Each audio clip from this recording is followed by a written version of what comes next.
नड्डा जी, आप तो टुच्चई पर उतर आए और आपके साथ साथ आपके तमाम मंत्री, आपके सांसद, आपके बेलगाम प्रवक्ता भी। लेकिन हम तो चाहते हैं कि आप सब मिलकर ये क्षुद्रता और ये टुच्चई करिए, क्योंकि ये देश भी तो आपका असली रंग और रूप देखे। इस शोक की घड़ी में डॉक्टर मनमोहन सिंह को आप वो सम्मान नहीं दे पाए जिसके वो हकदार थे। लेकिन इस शोक की घड़ी में आंखें मटका मटका के, आंखें तरेर तरेर कर, भाव भंगिमाओं के साथ जिन शब्दों का चयन आप लोग कर रहे हैं, ये दुनिया देख रही है कि किस तरह से आप इस देश के एक प्रधानमंत्री का अपमान कर रहे हैं, इस देश के प्रथम सिख प्रधानमंत्री का तिरस्कार कर रहे हैं। किसी ने ठीक ही कहा था कि छोटे मन के लोगों से बड़ी राजनीति की अपेक्षा करना तो दूर की बात है, वक्त पड़ने पर उनसे बड़प्पन की उम्मीद करना भी बेमानी है। सरदार मनमोहन सिंह इस देश के सिर्फ प्रथम सिख प्रधानमंत्री नहीं थे, वो विश्व विख्यात के अर्थशास्त्री थे, उत्कृष्ट अर्थशास्त्री थे, शालीन व्यक्तित्व के धनी थे, एक परिपक्व राजनेता थे जिन्होंने देश का परचम दुनिया भर में लहराया।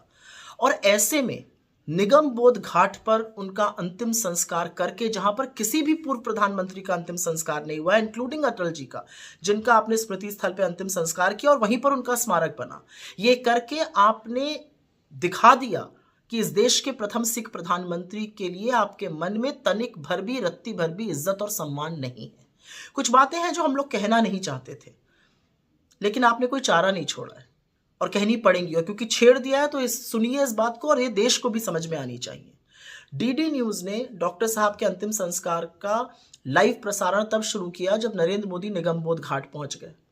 प्रथम पंक्ति में नरेंद्र मोदी, अमित शाह, राजनाथ सिंह, किरण रिजिजू, ओम बिरला, महामहिम राष्ट्रपति द्रौपदी मुर्मू जी, वाइस प्रेसिडेंट धनखड़ जी, सब लोग बैठे थे। बमुश्किल 2 या 3 कुर्सियां उनके परिवार के लिए थी और परिवार में उनकी बेटियां आगे बैठ भी नहीं पाई। मुश्किल से 1 कुर्सी कांग्रेस अध्यक्ष और नेता प्रतिपक्ष राज्यसभा खरगे जी के लिए थी। नेता प्रतिपक्ष लोकसभा राहुल जी के लिए कोई कुर्सी भी नहीं थी। जगह इतनी तंग थी कि उनका परिवार, अधिकांश परिवार चिता तक भी नहीं पहुंच पाए और बहुत सारे परिवार के लोग अपनी पुष्पांजलि भी नहीं अर्पित कर पाए। जनमानस को तो निगम बोध घाट के गेट तक नहीं आने दिया गया, उनको सड़कों पर ही श्रद्धांजलि अर्पित करके अपने मन को समझाना पड़ा। जो विदेशी राजनयिक थे वो इतने पीछे बैठे थे कि उनको वहां से कुछ दिख भी नहीं रहा था, इतनी तंग जगह थी। और जो डीडी न्यूज का कैमरा था उसका सारा फोकस मोदी जी पर था। परिवार ही नदारद था, तो ऐसे में ये उम्मीद करना कि राहुल जी या सोनिया जी या खरगे जी को दिखाया जाएगा, ये भी बेमानी है।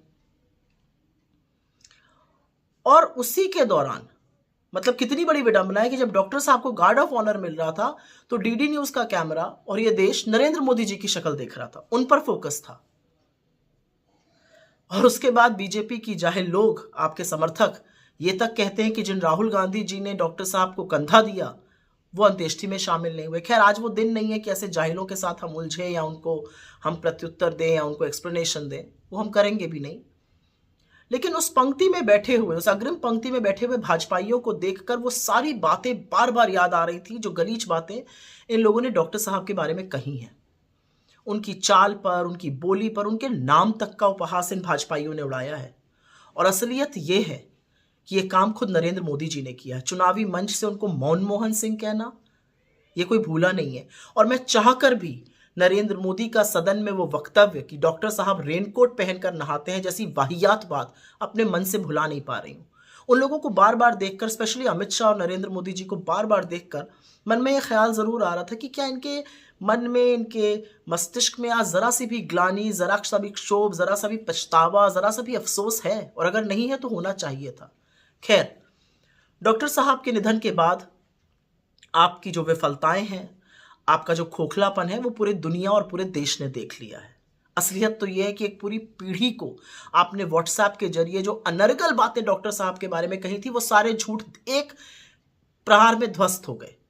क्योंकि उन सब लोगों को डॉक्टर साहब की उपलब्धियां, विश्व में वो कितने विख्यात थे, उनका क्या कद था वैश्विक स्तर पे, वो उन्होंने इस देश को मुश्किल दौर में कैसे संभाला, अर्थव्यवस्था को कैसे सुदृढ़ रखा, वो सारे सच विस्फोटक होकर सामने आ गए।